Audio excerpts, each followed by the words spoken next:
কেমন হয় যদি আপনার একটু প্রফেশনাল পার্সোনাল ওয়েবসাইট থাকে, তাও আবার সেটা মোবাইল ফোন দিয়ে এবং কোডিং এর ঝামেলা ছাড়াই আপনি নিজেই তৈরি করে নিতে পারেন, তাও আবার ফ্রিতে। সো গাইস, আসসালামু আলাইকুম। আপনারা সবাই কেমন আছেন? আশা করি সবাই ভালো আছেন। আজকের এই ভিডিওতে আপনাদেরকে দেখাবো কিভাবে আপনারা একটা ফ্রিতে পার্সোনাল প্রফেশনাল ওয়েবসাইট, তাও আবার মোবাইল ফোন দিয়ে এবং কোডিং এর ঝামেলা ছাড়াই আপনি নিজেই তৈরি করে নিতে পারবেন আপনার একটি professional personal website. So guys, ভিডিওটা স্কিপ না করে সম্পূর্ণ ভিডিওটা দেখতে থাকবেন, তাহলে আপনি খুব সহজে আপনার নিজের জন্য একটা ফ্রিতে মোবাইল ফোনের মাধ্যমে এবং কোডিং এর ঝামেলা ছাড়াই একটি প্রফেশনাল পার্সোনাল ওয়েবসাইট তৈরি করে নিতে পারেন। সো ভিডিওটা স্কিপ না করে সম্পূর্ণ ভিডিওটা দেখতে থাকুন। সো গাইস, ভিডিওটি আজকের শুরু ভিডিও করার আগে আপনাদেরকে আমি দেখাতে চাই যে আপনাদের ওয়েবসাইটটা যে তৈরি করব, আমাদের ওয়েবসাইটটা দেখতে কীরকম হবে। স্ক্রিনে আপনারা যে ভিডিওটা দেখতেছেন, এই ভিডিওতে যে ওয়েবসাইটটা আপনাদেরকে দেখানো হচ্ছে, সেম একই রকমের ওয়েবসাইট আপনারা তৈরি করতে পারবেন। শুধুমাত্র যে ইনফরমেশনগুলো রয়েছে এই ইনফরমেশনগুলো চেঞ্জ করে আপনার ইনফরমেশনগুলো দিয়ে দেবেন, তাহলে আপনার একটা প্রফেশনাল ফ্রি একটা ওয়েবসাইট হয়ে যাবে। তো আশা করি আপনারা বুঝতে পেরেছেন। এখন দেখা যাক আমরা কিভাবে একটা ফ্রিতে একটা ওয়েবসাইট তৈরি করতে পারি। সো আমরা ফ্রিতে একটা ওয়েবসাইট তৈরি করার জন্য আমাদেরকে যেটা করতে হবে, আমার মোবাইল ফোনের যে ক্রোম ব্রাউজার রয়েছে এই ক্রোম ব্রাউজারটাকে ওপেন করে নিতে হবে। সো পটাপট আমরা যে ক্রোম ব্রাউজার রয়েছে আমাদের মোবাইলের, আমাদের ক্রোম ব্রাউজারটা ওপেন করে নিই। সো আমরা ক্রোম ব্রাউজারটা এখন ওপেন করবো। ক্রোম ব্রাউজারটা ওপেন করার পর আমাদের যে সার্চ বার রয়েছে, সার্চ বার থেকে আমরা সার্চ করবো ব্লগার লিখে সার্চ করে দেবো আমরা। সো ব্লগার লিখলাম, ব্লগার লেখার পর এখন আমরা সার্চ করবো। সো এখান থেকে আমরা সার্চ করে দিচ্ছি।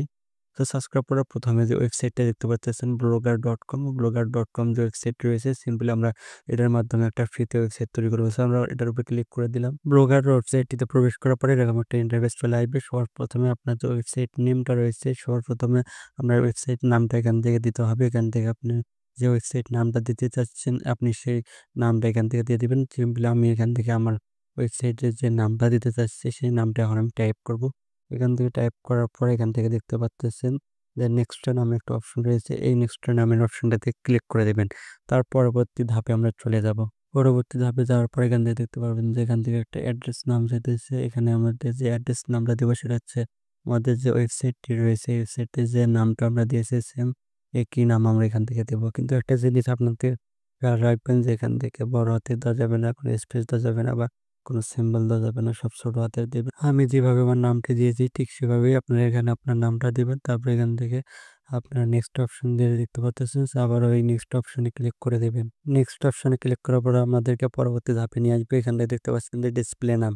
এখান থেকে ডিসপ্লে নামটা হচ্ছে আপনারা যে ওয়েবসাইটের নামটা দিবেন সেম নামটা এখানেও আপনারা ডিসপ্লে নামে দিয়ে দিবেন। তারপর আপনারা এখান থেকে আবার নেক্সট অপশনে ক্লিক করে দিবেন। নেক্সট অপশনে ক্লিক করার পরে আপনাদের এরকম একটি ইন্টারফেস চলে আসবেন। তারপর এখানে দেখতেছেন যে হোম নামের একটা অপশন রয়েছে, এই হোম নামের অপশনটাতে আপনারা একটা ক্লিক করে দেবেন। এখন আমাদের ওয়েবসাইটটা সম্পূর্ণভাবে তৈরি করা হয়েছে। এখন আমরা দেখবো আমাদের ওয়েবসাইটটা ঠিক দেখতে কিরকম দেখাচ্ছে।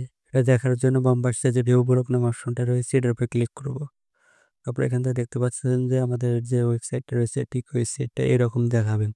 সম্পূর্ণ একটা সিম্পল একটা ওয়েবসাইট, এটাকে আমাদেরকে কাস্টমাইজ করতে হবে। সো কাস্টমাইজ করার জন্য আমরা কি করব, আমরা আবার এখান থেকে ব্যাগে চলে যাব। তারপর এখান থেকে আমাদের যেটা করতে হবে যে হাতের বাম পাশে যে থিম নামের একটা অপশন রয়েছে, থিম নামের অপশনটাতে আমরা ক্লিক করব। দেন এখান থেকে দেখতে পাচ্ছেন যে প্রথমে একটা কাস্টমাইজ নামে একটা বাটন রয়েছে, তার পাশে একটা অ্যারো চিহ্ন নামে একটা বাটন রয়েছে, এটার উপর আমরা ক্লিক করে দেবো। ঠিক আছে, এখান থেকে আমরা এটাকে ক্লিক করে দিচ্ছি। তারপর এখান থেকে দেখতে পাচ্ছেন যে এডিট এসটিএমএল নামে একটা অপশন রয়েছে, এটার উপরে আমরা ক্লিক করে দেবো। এডিট এসটিএমএল ক্লিক করার পরে এরকম একটা ইন্টারফেস চলে আসবে। এখন আমাদেরকে যেটা হবে, এই যে কোডগুলো রয়েছে এগুলোকে চাপ দিয়ে একটা ক্লিক করবো, তারপরে চাপ দিয়ে ধরতে হবে এখানে। সো এখান থেকে আমাদের যে কোডগুলো রয়েছে এই কোডগুলোকে আমাদেরকে রিমুভ করতে হবে। এখান থেকে চাপ দিয়ে ধরে এখান থেকে সি অল করে এখান থেকে আমাদেরকে এগুলো কেটে দিতে হবে। সো এগুলোকে এখান থেকে কেটে যাবে। তারপর এখান থেকে আমাদের কিছু কোড এখান থেকে পেস্ট করতে হবে। সো কোডগুলো কোথা থেকে আপনারা পেস্ট করবেন সেটা হচ্ছে আর ভিডিওর ডিসক্রিপশন বক্সে একটা লিঙ্ক দেওয়া আছে, লিঙ্কে ক্লিক করে আপনারা এই কোডগুলো ওখানে পাবেন। ওখানে যাওয়ার পরে আপনারা কোডগুলোকে আপনারা কপি করবেন, দেন এখানে এনে আপনারা পেস্ট করে দেবেন। সো পেস্ট করার পরে এখান থেকে আপনারা দেখতে পাচ্ছেন যে উপরে একটা সেভ নামের একটা আইকন রয়েছে। এখান থেকে আপনারা গিয়ে ওখানে ডান পাশে সেভ নামের আইকনটাতে ক্লিক করবেন, তারপর এটা সেভ হয়ে যাবে। তারপর এখান থেকে আপনারা ব্যাগে চলে আসবেন। ব্যাগে চলে আসার পরে এখান থেকে যদি এখন আমরা ভিউগুলোকে ক্লিক করি, তাহলে ভিউগুলোকে ক্লিক করার পরে দেখতে পারবেন যে আমাদের ওয়েবসাইটটা এরকম দেখাবে। আগে যে সিম্পল ওয়েবসাইট ছিল সেখান থেকে এখন এরকম একটি প্রফেশনাল একটা ওয়েবসাইটে রূপান্তর হবেন। এই যে ওয়েবসাইটটা দেখতে পাচ্ছেন এখানে আমার ছবি দেওয়া আছে, আমার ইনফরমেশনগুলো দেওয়া হয়েছে। আপনারা এখানে কি করবেন, এখানে কাস্টমাইজ করতে হবে। কাস্টমাইজ করে এখানে আপনার ছবি এবং আপনার ইনফরমেশন দিবেন, তাহলে আপনার একটা প্রফেশনাল ওয়েবসাইট হয়ে যাবেন। সো গাইস আজকের ভিডিওটা এই পর্যন্তই। আমি যদি আপনাকে ফুল কাস্টমাইজ করে দেখাতে চাই ওয়েবসাইটটি, তাহলে লং একটা ভিডিও হয়ে যাবে, 3 থেকে 4 ঘন্টার একটি ভিডিও হয়ে যাবে, যেটা আপনার জন্য করবেই বিরক্তকর একটা ভিডিও হয়ে যাবে এবং আপনি অনেক কিছুই ভুলে যাবেন এবং আপনি অনেক কিছু শিখতে পারবেন না এবং আপনি খুব সহজে কাজটা করেও নিতে পারবেন না। সো আমি আপনাদের জন্য পার্ট পার্ট ভিডিও নিয়ে আসবো। এতে কি হবে, আপনি ছোট ছোট ভিডিওটাতে দেখবেন এবং ছোট ছোট কাস্টমাইজ গুলো দেখতে হবে। স্টেপ বাই স্টেপ যে কাস্টমাইজ গুলো আমি করব, এই কাস্টমাইজ গুলো আপনি দেখে খুব সহজেই এবং ঝামেলায় ছাড়াই এবং ফ্রেশ মাইন্ডে একটি কাজগুলো করে আপনি একটা ওয়েবসাইট তৈরি করে নিতে পারেন। তার জন্য আমি এই ভিডিওটা এই পর্যন্ত রাখতেছি এবং পরবর্তী যে ভিডিওগুলো আপলোড করবে, এই ভিডিওগুলো দেখার জন্য অবশ্যই আমার চ্যানেলটাকে সাবস্ক্রাইব করে রাখতে হবে এবং লাইক এবং কমেন্ট করে আমাকে উৎসাহিত করবেন, যেন আমার পরবর্তী ভিডিওগুলো আপনাদের জন্য খুব তাড়াতাড়ি নিয়ে আসতে পারি।